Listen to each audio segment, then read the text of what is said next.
इससे अग्निवीर युवा खुश नहीं है, लेकिन इन दावों के बीच यूपी के अयोध्या में अग्निवीर भर्ती का आयोजन हुआ। इस अग्निवीर भर्ती रैली के फिजिकल टेस्ट में हजारों युवाओं ने भाग लिया। इन युवाओं के चेहरे पर जोश जबरदस्त हाई दिखा। देखिए इसी पर रिपोर्ट।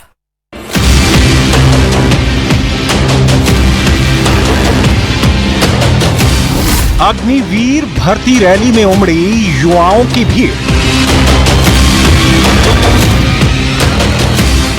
अयोध्या में अग्निवीर योजना का युवाओं ने किया स्वागत। जज्बा, उत्साह और देश प्रेम के साथ दिखे अग्निवीर अभ्यर्थी।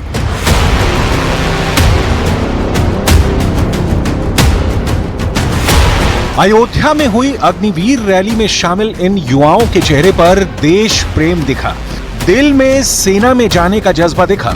इसीलिए जब फिजिकल टेस्ट की बारी आई तो इनका जोश दोगुना नजर आया। चाहे दौड़ हो, चिन अप, पुल अप्स या फिर लॉन्ग जंप, हर फिजिकल टेस्ट में अभ्यर्थियों का जोश हाई दिखा।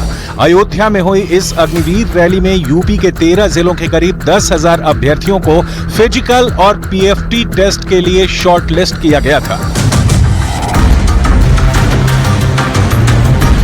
अयोध्या में अग्निवीर योजना में शामिल होने आए युवाओं ने पूरी शिद्दत से, पूरी लगन से और पूरी मेहनत से फिजिकल टेस्ट में हिस्सा लिया और उसे पूरा किया। दौड़, फिजिकल फिटनेस टेस्ट और शारीरिक माप परीक्षण में कई अभ्यर्थी सफल हुए, जिसके बाद उन्हें मेडिकल जांच के लिए चयनित कर लिया गया। अयोध्या में इस अग्निवीर रैली को सेना की डोगरा रेजिमेंट ने आयोजित किया था। सेना के अधिकारियों के मुताबिक जल्दी ही इन अभ्यर्थियों का डॉक्यूमेंटेशन कर उन्हें शॉर्टलिस्ट कर लिया जाएगा। काफी ज्यादा तादाद में जो है युवा इस बार पहुंचे हैं। बिल्कुल, वो देखिए, ये युवाओं की तरफ से भारतीय सेना का भाग बनने के लिए जो उत्साह रहता है वो इस रैली में भी नजर आया। तो एआरओ अमेठी के अंतर्गत जो 13 जिले आते हैं उसके युवा यहाँ पे जो रिटन क्वालिफाई किए थे वो इस भर्ती रैली के लिए उपस्थित रहे थे और हजारों की संख्या में वो आए भी। और सिविल प्रशासन की मदद से और स्थानीय जो मिलिट्री अथॉरिटी है उनकी मदद से ये रैली काफी सुचारू रूप से संपन्न हुई। अभी 2 दिन रिजर्व है, सो आधिकारिक रूप से रैली जो है उसका 2 जुलाई को समापन हो रहा है। तो युवा काफी ज्यादा उत्साहित है। बिल्कुल, आप देखिए, युवाओं का ये भारतीय सेना का भाग बनने के तौर के लिए जो उत्साह रहता है उसके लिए वो पूरी तरीके से तैयारी भी करते हैं। फिजिकल टेस्ट जो 3 होते हैं उसमें चाहे वो दौड़ हो 1.6 किलोमीटर की, उसके अलावा जो भी फिजिकल टेस्ट होते हैं, प्लस अब रिटन पहले करा दिया गया है तो रिटन एग्जाम की भी वो तैयारी करते हैं। तो युवाओं का उत्साह उसके लिए रहता है कि वो देश की सेवा कर सकें, भारतीय सेना का भाग बन सकें और साथ ही में जीवन में आगे बढ़ सकें। जून 2022 में सरकार ने सेना की 3 सेवाओं के लिए अग्निवीर योजना की शुरुआत की थी। इसके तहत युवाओं को सेनाओं में शॉर्ट टर्म के लिए शामिल किया जाता है। अग्निवीर योजना का मकसद सेना की तीनों अंगों में औसत उम्र को कम करता है। अग्निवीर योजना के तहत 17 साल से लेकर 21 साल तक के युवाओं को सेना के तीनों अंगों में सेवा करने का मौका मिलता है। अग्निवीर योजना के तहत भर्ती होने वाले 25% युवाओं को सेना में स्थायी कमीशन दिया जाता है। इसके साथ ही देश की सेवा के दौरान अगर कोई अग्निवीर शहीद हो जाता है तो उनके परिवार वालों को 1 करोड़ रुपए देने का भी प्रावधान सरकार ने रखा है। और अब बात बड़ी खबर की कर लेते हैं। दरअसल जयपुर से बड़ी खबर यह आ रही है कि भजनलाल सरकार की कैबिनेट बैठक खत्म हो चुकी है। मुख्यमंत्री भजनलाल शर्मा ने कैबिनेट बैठक के बाद मंत्रिपरिषद की बैठक भी बुलाई। सीएमओ में मुख्यमंत्री भजनलाल शर्मा की अध्यक्षता में ये मंत्रिपरिषद की बैठक चल रही है। तो कैबिनेट बैठक के खत्म होने के बाद मंत्रिपरिषद की बैठक इस वक्त चल रही है। सीएम की अध्यक्षता में मंत्रिपरिषद की बैठक चल रही है। बता दें कि मंत्रिपरिषद की बैठक में तमाम उन विषयों पर चर्चा की जाएगी और साथ ही मुद्दे कौन से होंगे उस पर भी। और विधायक दल की बैठक जो थी कैबिनेट की वो फिलहाल खत्म हो चुकी है। विधायकों के साथ सीएम की ये बैठक खत्म हो चुकी है। मंत्रिपरिषद की बैठक चल रही है। विधायक किस तरह से तैयार रहे, क्योंकि विधानसभा का सत्र शुरू होने वाला है। कौन कौन से मुद्दे रहने वाले हैं, विपक्ष अगर किस तरह से सवाल उठाता है तो उस समय आपको किस तरह से आंसर देना है, उसका अकाउंटेबिलिटी किस तरह से आपको स्वीकार करनी है, इन सब मसलों पर जिक्र किया गया होगा। और इसी को लेकर अब जो विधायक की बैठक थी कैबिनेट की वो फिलहाल खत्म हो चुकी है और अब मंत्रिपरिषद की बैठक सीएम की अध्यक्षता में हो रही है। तो बड़ी खबर आपको इस वक्त ही बता रहे हैं कि मुख्यमंत्री भजनलाल की अध्यक्षता में मंत्रिपरिषद की बैठक चल रही है। और बैठक अब बुलाई गई है मंत्री परिषद की। जो कैबिनेट की बैठक थी वो फिलहाल खत्म हो गई है। तो विधायक दल की बैठक, फिलहाल विधायकों की जो बैठक थी कैबिनेट की, वो फिलहाल खत्म हो चुकी है। अब मंत्री परिषद की बैठक बुलाई गई है। बैक टू बैक आज बैठकों का दौर जारी है। पहले तो विधायकों के साथ चर्चा की गई है और उसके बाद अब मंत्रियों के साथ इस बैठक में चर्चा की जा रही है। अब उसके बाद आपको ये भी बता दें, क्योंकि बिजनेस एडमिनिस्ट्रेटिव कमेटी के साथ भी चर्चा की गई है, क्योंकि बजट भी आने वाला है। तो अब देखना है कि मंत्रिपरिषद की बैठक से क्या कुछ फीडबैक निकल कर बाहर आता है। फिलहाल मंत्रिपरिषद की बैठक अब बुलाई जा रही है।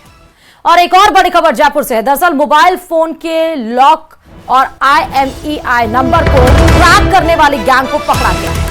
4 आरोपियों को कोतवाली थाना पुलिस ने गिरफ्तार कर लिया है। पुलिस टीम ने रायसर प्लाजा में छापा मारा था और आरोपियों के कब्जे से 250 से ज्यादा मोबाइल फोन बरामद कर लिया है और 100 से ज्यादा फोन के IMEI नंबर क्रैक करने का रिकॉर्ड भी बरामद है। डीसीपी नॉर्थ राशि डोगरा ने इस पूरे गैंग का खुलासा किया है। कोतवाली थाना प्रभारी की अगुवाई में बड़ी कार्रवाई को अंजाम दिया गया। आप इन शख्स को देख रहे हैं, यही सब लोग हैं जो मोबाइल के जरिए आपके फोन के सिम तक पहुंच पाते हैं, IMEI नंबर को क्रैक करते हैं और उसके बाद साइबर फ्रॉड जैसे बड़े क्राइम को अंजाम देते हैं। और आप घर बैठे एक कॉल के जरिए आपके अकाउंट का देखते ही देखते सफाया हो जाता है। पूरे फोन को कैसे क्रैक किया जाए, यही आइडियाज इन महाशयों के द्वारा ली जाती है। लेकिन बड़ी कार्रवाई के बाद इनको पकड़ लिया गया है। 250 से ज्यादा मोबाइल बरामद हुए हैं, उनकी तस्वीर आप देख सकते हैं, और 100 से ज्यादा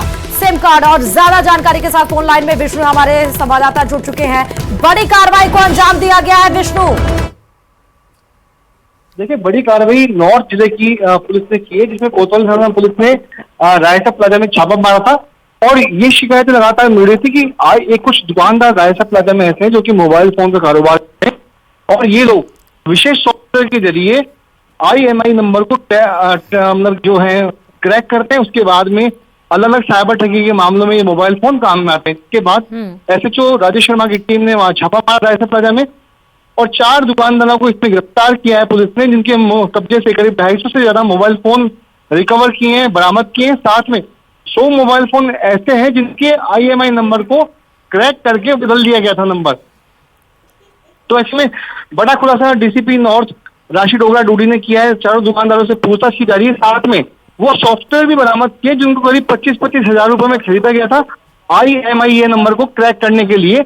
और ये सभी जो सॉफ्टवेयर हैं वो पुलिस से बरामद कर लिए गए हैं। उनसे गहनता से पूछताछ की जा रही है कि IMEI नंबर को क्रैक करने के बाद ये लोग किनको ये मोबाइल फोन बेचा कर रहे थे, इस बारे में पूछताछ जारी है। जी, बहुत बहुत शुक्रिया विष्णु तमाम जानकारी देने के लिए। तो नंबर्स के जो लॉक होते हैं उन तक पहुंचते हैं और IMEI नंबर को क्रैक करते हैं और आपके फोन को फिर हैक किया जाता है, फिर साइबर क्राइम को अंजाम इन लोगों के द्वारा दिया जाता है। तस्वीरें आप देख सकते हैं, 250 से ज्यादा मोबाइल जब्त की गई है पुलिस के पास।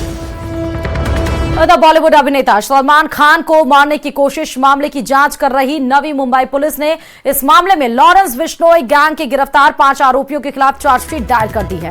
सूत्रों के मुताबिक पुलिस ने चार्जशीट में बताया कि लॉरेंस बिश्नोई गैंग ने सलमान खान को मारने के लिए 25 लाख रुपए की सुपारी निकाली थी। आरोपी पाकिस्तान से अत्याधुनिक हथियार जैसे कि AK-47, AK-92 और M16 और पंजाबी सिंगर सिद्धू मूसेवाला को जिस हथियार से मारा गया था वह तुर्की मेड जिगाना हथियारा भी खरीदने की तैयारी में थे। इन्हीं हथियारों का इस्तेमाल कर आरोपी बॉलीवुड अभिनेता सलमान खान की हत्या करना चाहते थे। पुलिस ने चार्जशीट में बताया कि सलमान खान को मारने की प्लानिंग अगस्त 2023 और अप्रैल 2024 के बीच रची गई थी। पुलिस ने यह भी बताया कि करीब 60 से 70 लोग सलमान खान की हर मूवमेंट की खबर रख रहे थे।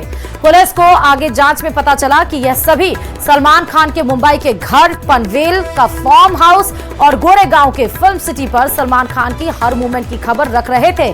पुलिस से चार्जशीट में बताया गया कि सलमान खान को मारने के लिए आरोपियों ने 18 साल से कम उम्र के लड़कों को हायर किया था। पुलिस ने यह भी बताया कि सारे शूटर गोल्डी बराड़ और अनमोल बिश्नोई के ऑर्डर का इंतजार कर रहे थे। जैसे ही ऑर्डर मिलते वह सभी पाकिस्तान से आए अत्याधुनिक हथियार का इस्तेमाल कर सलमान खान पर हमला करते थे। ये सभी शूटर पुणे, रायगढ़, नवी मुंबई, ठाणे और गुजरात में छिपे हैं।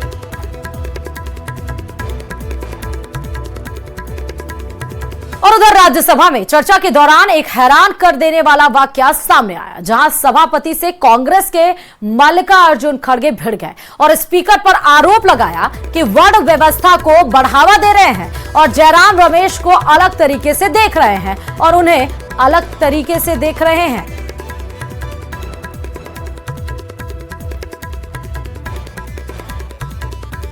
The senior leadership is here. I think you should replace. 1 second, Jairam Ramesh. You are so intelligent, so gifted, so talented. You should immediately come and take seat in place of Mr. Khadge. Because by and large you are doing his job. Sir मेरा time का ध्यान रखिएगा, मेरे time का। खड़गे जी, आप सोचिए, खड़गे जी, खड़गे जी। Don't bring that Varnashram. क्या? Still in your mind that Varna system is there. That's why you are calling Ramesh. He's a very intelligent, very that, and I am dull, so that No, he no, should no, be no, replaced. no. 1 second. बैठिए खड़गे जी, खड़गे जी, खड़गे बैठिए, बैठिए, एक बार बैठिए, खड़गे जी, खड़गे जी, मैं 1 सेकंड प्लीज।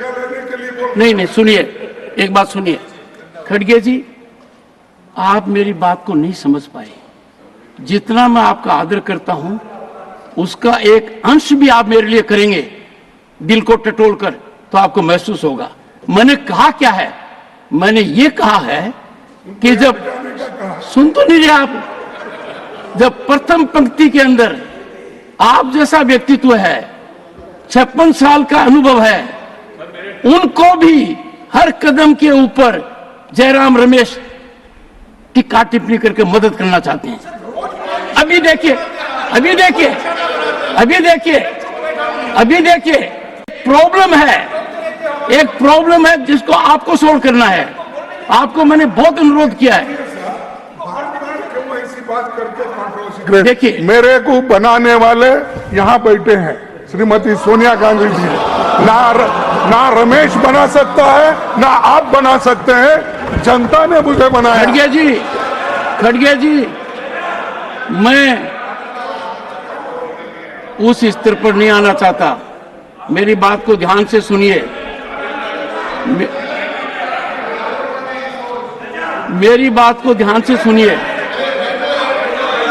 नहीं, सुनिए, नहीं, बैठिए। You cannot every time run down the chair. You cannot every time show disrespect to the chair. आप अचानक खड़े होते हैं और कुछ भी कह देते हैं, मेरी बात को समझते भी नहीं है। Never in the history of this country, never Khadge ji in the history of parliamentary democracy and Rajya Sabha proceedings, there has been such disregard of the chair as from you. तो आपने सुना ही कि राज्यसभा में कैसे जगदीप धनखड़ और खड़गे के बीच में, विपक्ष के बीच में कहा सुनी हुई। अब बात करते हैं लोकसभा में विपक्ष के नेता राहुल गांधी के हिंदुओं पर दिए बयान पर। कल खूब बवाल हुआ। राहुल ने कहा कि जो लोग अपने आप को हिंदू कहते हैं वो 24 घंटे हिंसा करते हैं, नफरत करते हैं और असत्य बोलते हैं। राहुल के इसी बयान पर सदन में हंगामा हुआ। खुद प्रधानमंत्री नरेंद्र मोदी ने खड़े होकर इस बयान पर आपत्ति जताई। हालांकि जवाब में राहुल गांधी ने कहा कि उन्होंने पीएम मोदी, बीजेपी और आरएसएस को नफरती और हिंसक कहा है, ना कि पूरे हिंदू समाज को। इसी पर देखिए खास रिपोर्ट। जो लोग अपने आप को हिंदू कहते हैं वो 24 घंटा हिंसा हिंसा हिंसा, नफरत नफरत नफरत। पूरे हिंदू समाज को हिंसक कहना एक गंभीर विषय है।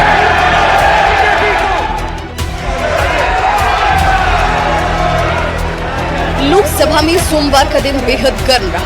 राष्ट्रपति के अभिभाषण का जवाब देने के लिए राहुल गांधी ने कुछ ऐसा कह दिया कि मच गया हंगामा।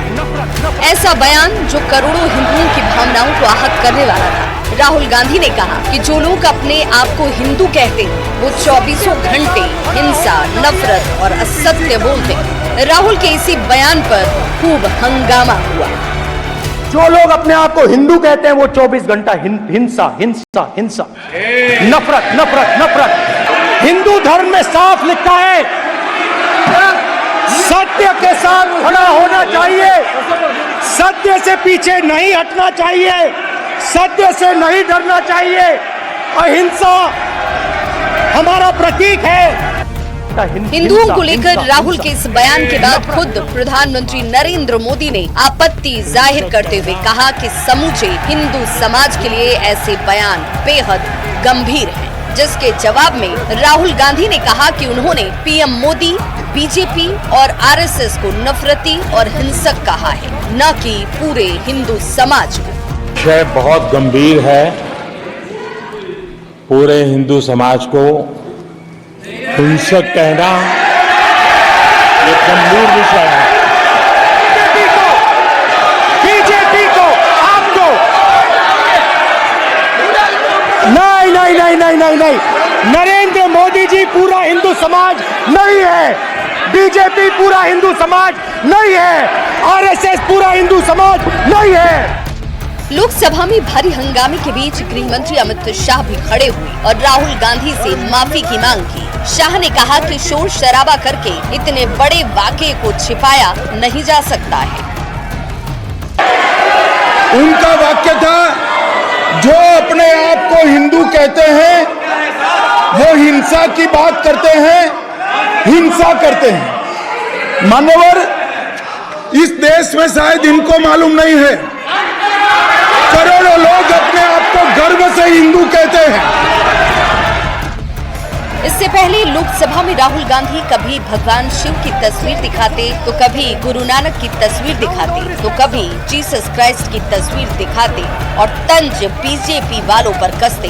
राहुल के सदन में खुलकर किए जा रहे ऐसे हमले से लोकसभा की कार्यवाही बेहद गर्म रही। सवाल यही कि क्या राहुल गांधी ने हिंदुओं का अपमान किया है?